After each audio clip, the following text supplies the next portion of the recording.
Pynk ladies, T-Birds just happen to be watchers of my shit. My name is Jimmi Pynk, and I'm queen, and they know it. When I snap my fingers, everybody stay showing I'm hot.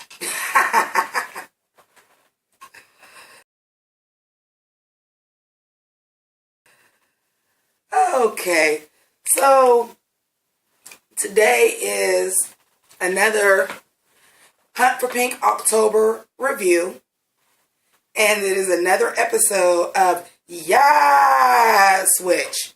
And today we are taking on one of my favorite fucking movies, guilty pleasure, trashy.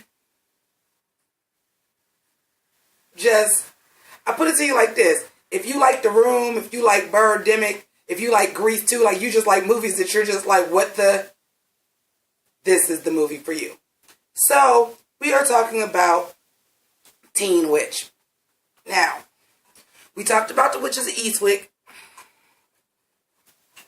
Oh, I probably just completely fucked up the green screen, huh? So, we talked about The Witches of Eastwick. And this is another movie that came along in the 80s that I was like all the way here for.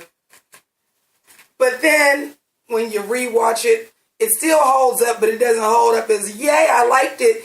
It holds up as, oh my God, they made this fucking crap. But it's still a great sit, especially if you want to laugh. Now, for my Pynk ladies and my T-Birds that rock with me on the drag race, and I'm sure a lot of you guys follow Nina Bonina Brown and follow her on Instagram. She had like a whole day where she did not talk about shit but this fucking movie. And I was here for it because I was like, yes, bitch, like that, this is the tea. So first of all, let me explain to you the terribleness of it. Take She's All That, mix in the cheesiest parts of the crafts. I got confused with the craft, and then I was thinking Kraft macaroni and cheese and the cheesiest part. I made a pun, didn't even mean to. Take the cheesiest part of the craft, mix in a little of the worst witch,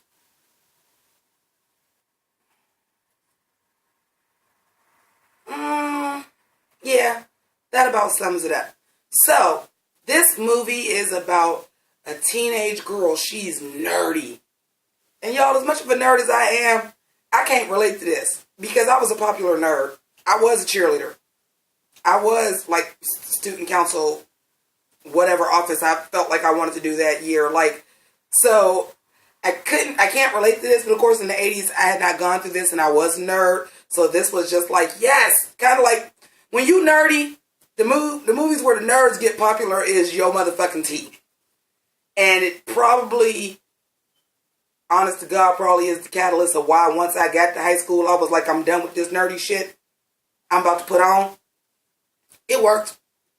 But, she is nerdy. And I'm talking about nerdier than anything by nerd standards. And the one thing they did said, well, we're not going to give her glasses.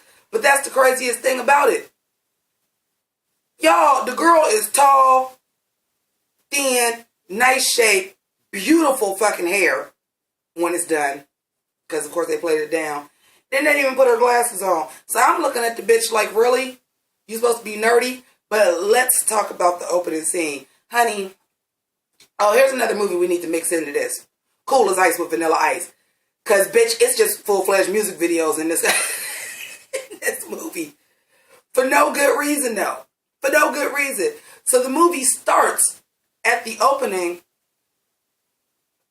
with, like, it looked like a music video for, like, somebody trying to do, like, a sexy ballad, like The Lady in Red or, like, something Bryan Adams would do. Like, it's like this cheesy thing, and it's this guy, she's walking all over the thing, and she doing all this shit, climbing up walls, but she got on like this red dress and these red heels, and then, but that's how the movie start. Trust me, I forgot about that part, and when I put the movie on until I seen the girl, I was like, this ain't Teen Witch.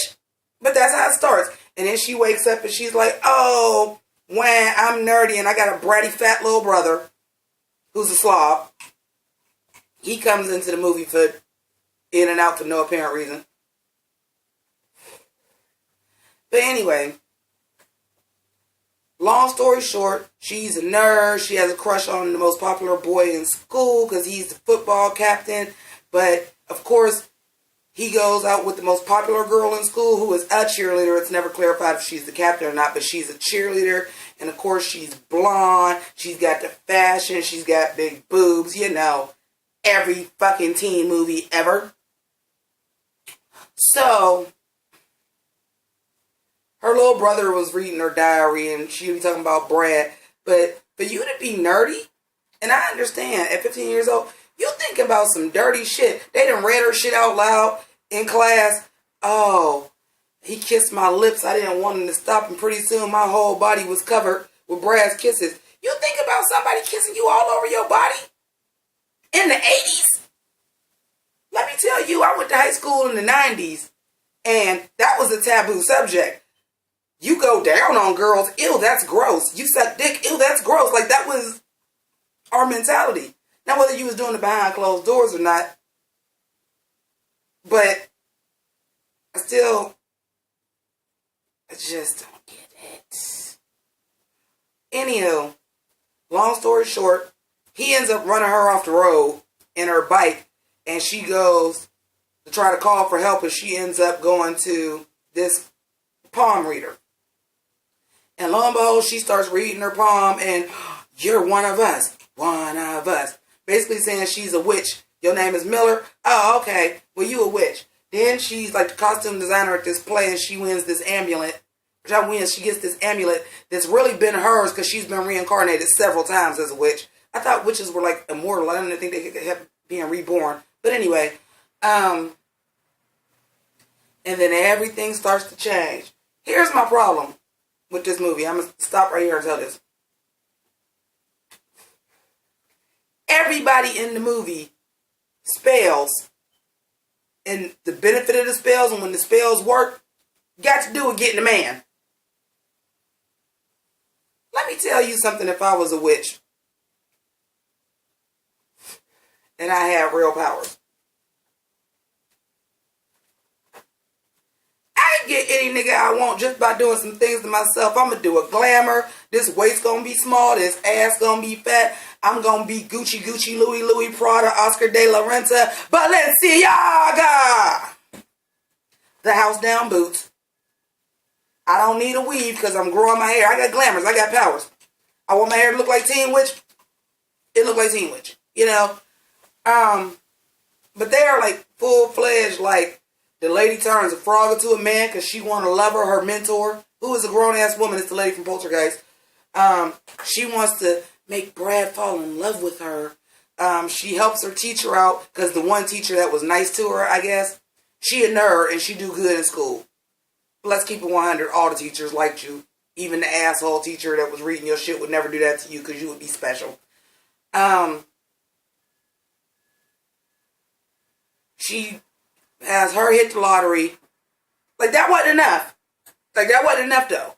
Like, I didn't even know I played the lottery, but I hit the lottery and I reached in my pocket. And she did that for the teacher, and that was nice. But she had to meet some count from somewhere in the Mediterranean and meet a man. She rich, bitch. She don't need a man. She could buy one. She gonna get one anyway. She gonna be in an upper echelon where she can get one of them. You didn't have to cast a spell for that. She a millionaire. She about to go travel the world. She was gonna get one anyway. But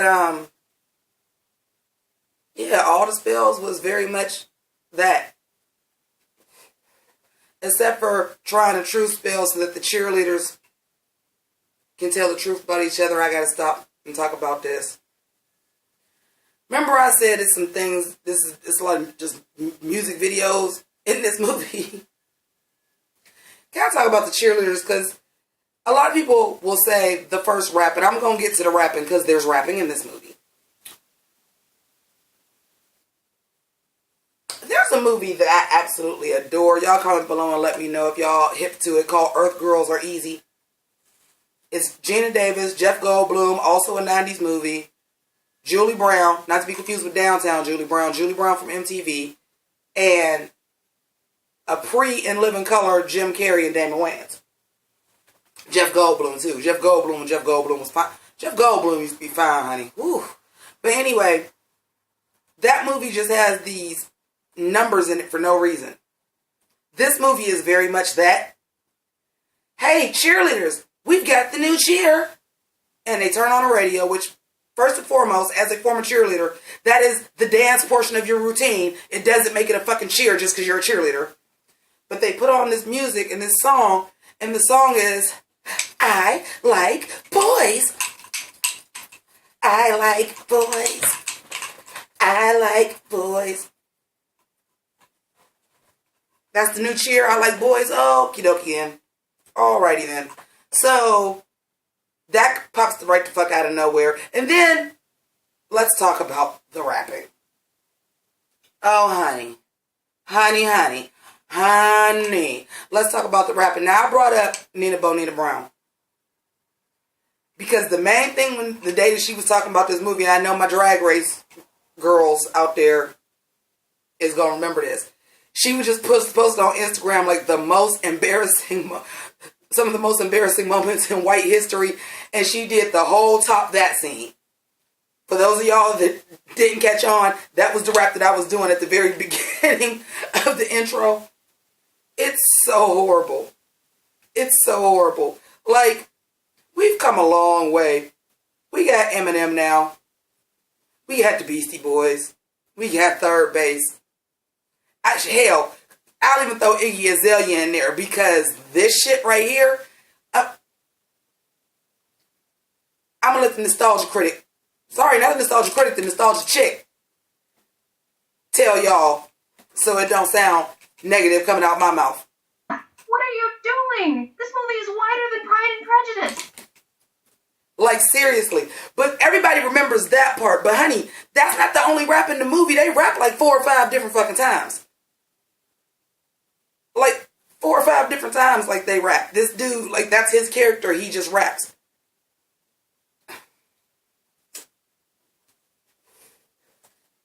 And it's terrible. However, the girl, because, you know, Louise, the girl, her friend, her nerdy friend, who actually looks like she would be nerdy because she's short, vaguely Jewy looking, which I don't have a problem with that, but we are talking about the 80s, and as Lindsay Ellis just said, what are you doing? This movie is wider than Pride and Prejudice. So, in this time, like, yeah, the girl that is clearly Jewish looking, or at least, what's the word I'm looking for? Ethnic looking, with the curly black hair, and she's short and wears weird frumpy clothes like she's somebody's grandmother. Yeah, she looked like a nerd. The friend, outside of her clothes, never looked like a nerd. But her rap was actually kind of dope. For 80s rapping and compared to what he was doing, she shut that down. That was that movie Sheether. That was that movie Sheether. She shut him down. But of course it was a spell. Here's what I have a problem with this. You have to understand how I'm feeling this fucking 80s fucking teen witch fantasy right now. I'm living for myself. Here's what I didn't understand. 2 things. Number 1, her mentor, what was her name? Sabrina, Zatina, I don't fucking know. Poltergeist lady. Her mentor, I put a love spell, no problem. Boom, sprinkle this on the bed, have him sit on the bed, say these words, we in there. When she said, well, I want to like me for me, so I just want to be the most popular girl in school. Oh, now that's a problem. Oh, that's a big spell. I would rather have a spell for somebody to just be popular than to actually, like, basically sexually abuse another human being. I understand, like, they might not be fucking or anything like that, but, I mean, if somebody is under a spell, eventually you was going to pop that coochie. You talking about him kissing you all over your body. You know what that implies. You was gonna let him hit that. You was gonna let him hit that. And under a spell, like, that's bringing up like issues of Jessica Jones. Like, you got him under mind control, boo. I would much rather do the popular spell. But of course, I like boys. So that's everything revolves around that. So that's acceptable. So anyway, she goes to this concert to get this knockoff Cyndi Lauper to give her tour jacket. She needed an item of the girl's clothing. She went and got the jacket. The girl is sitting there taking the jacket off. Louise, I want you to have this. I've had this since my first tour. Okay, so I guess she's bootleg Madonna. But, I mean, you needed an article of clothing. Like, she couldn't have gave you a bracelet, a glove. I got some clothes backstage. I want you to have a couple outfits. Number one. Number two, once you were popular and you have magic, right? You made your friend be able to rap because she'll never be as funky as he is. He is about as funky as old McDonald had a fucking farm. But you could do that. You couldn't hook your girl up. Like, okay, well, I'm popular now. Now, you ain't going to be as popular as me. But at least you can go to the parties and shit. We going to get you some wardrobe together. We going to hook you up. Number two, that was number two. Number three, when you shut that dude down and he was rapping like that and his boys was posing around him after like he served her. Make sure my wig ain't slipped. After that dude would have been interested in her. And see, there's parts of this movie older now that, like, there's just some things I know as an older person now. And as a female who is a semi-professional rap artist, dudes that rap are attracted to girls that can rap. I don't know what it is. Of course, it does help if you're attractive. Like I said, the girl wasn't a butt troll, but she looked more like a nerd than the friend did. But that dude would at least been at her like, yo, you got bars like that? Like, you need to hang with us. Like, you know, come rap with us a couple more times. Let me see what you got.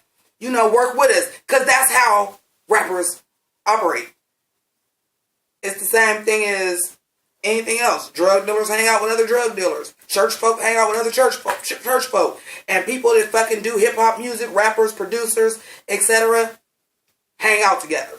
So that girl, if that dude is popular, which I don't know how the fuck that corny motherfucker was popular, but if he's popular, he would have eventually picked her up. She might not have started dating him, but she'd have been in his clique. Because they'd have been like, oh my God, when we go other places, when they go other places to rap. But in this movie's universe, they was dope. So when we go to the other high school or this and this and this, and we rap, and we pull a girl out, that's the stunt of the century. That's how I know the people that wrote this was, as Lindsay Ellis said, this movie is wider than Pride and Prejudice.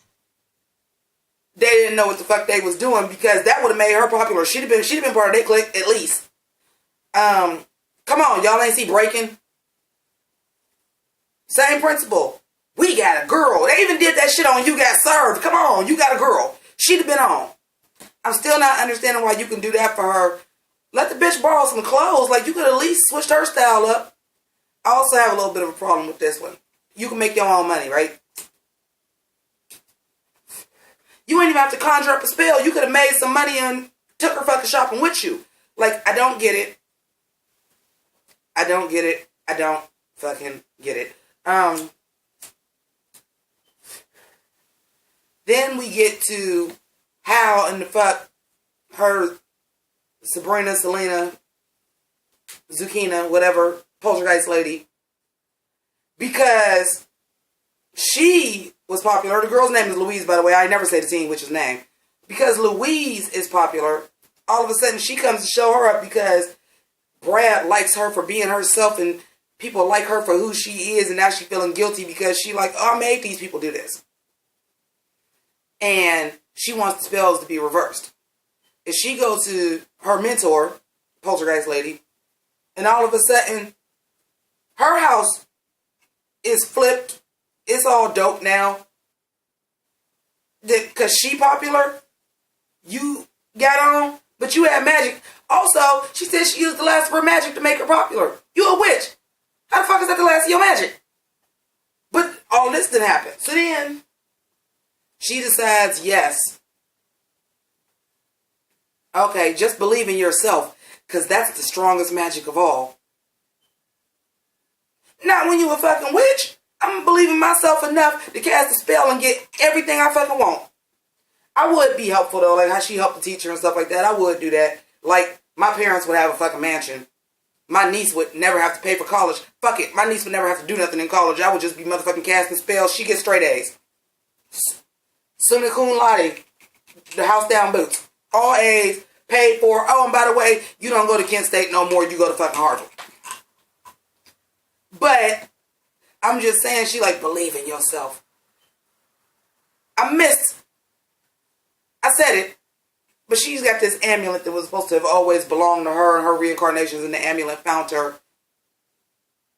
So all it took when she goes to the dance. Now, mind you, this spell, she still got the big 80s hair. She got the cute blue 80s dress with the little blue peplum, little blue shoes. It's mirroring, very much mirroring the opening sequence, because she had on all red, and now she had on all blue.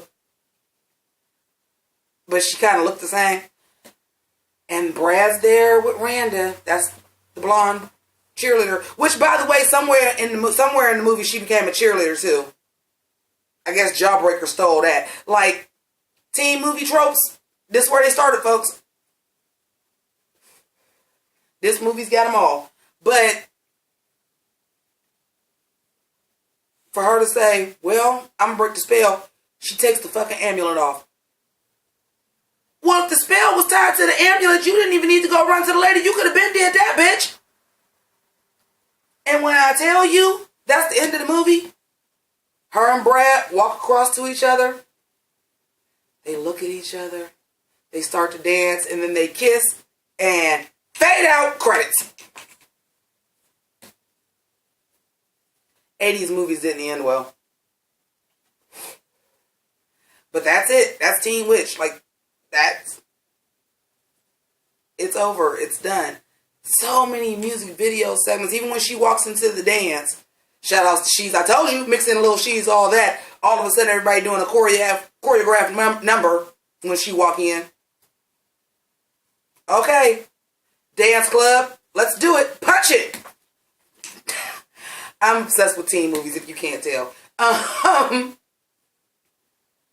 But that was choreographed. It was a number when she became the most popular girl, which is actually on the song is on the nose. All the songs are on the nose. I'm gonna be the most popular girl. And it's montage. And there's a fucking rap breakdown where all these guys gonna go, hey, pretty baby, come and ride with us. Here's the thing. It's one dude to wrote all the music.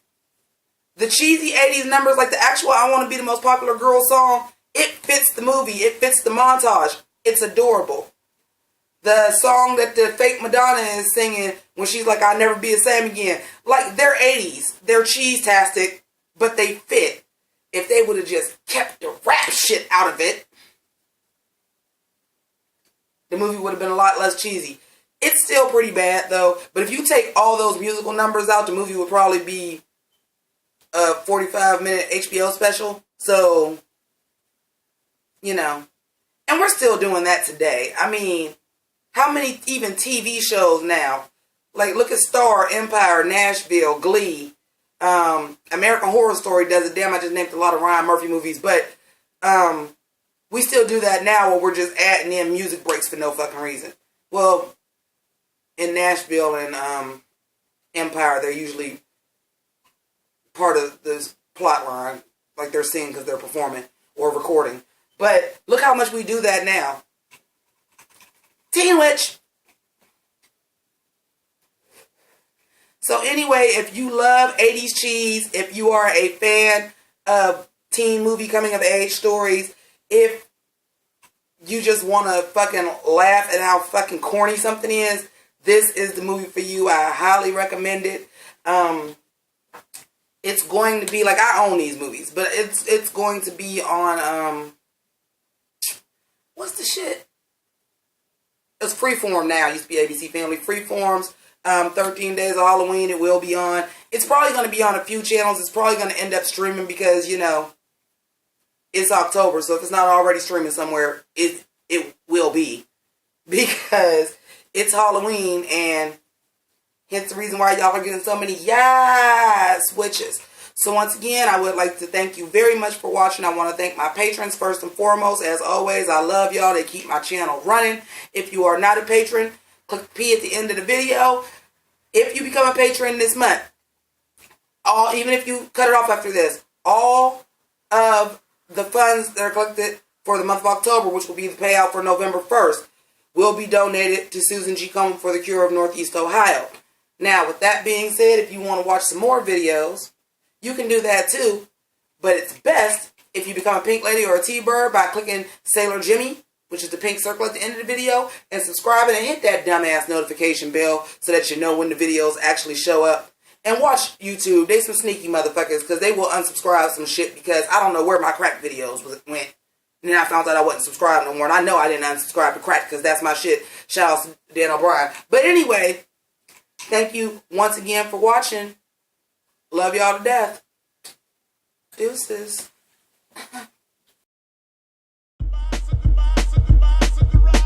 Kamehameha attack is blazing, I'm so amazing. Japanimation, the anime on your cartoon station. So fulfilling, no adults swimming for about an hour. Revealing power, unorthodox amongst these cowards. Full transformation for Optimus Prime transformation. A good vibration from Rumble packed in with inspiration. In my beginning, God created a lyricist. Saga continues.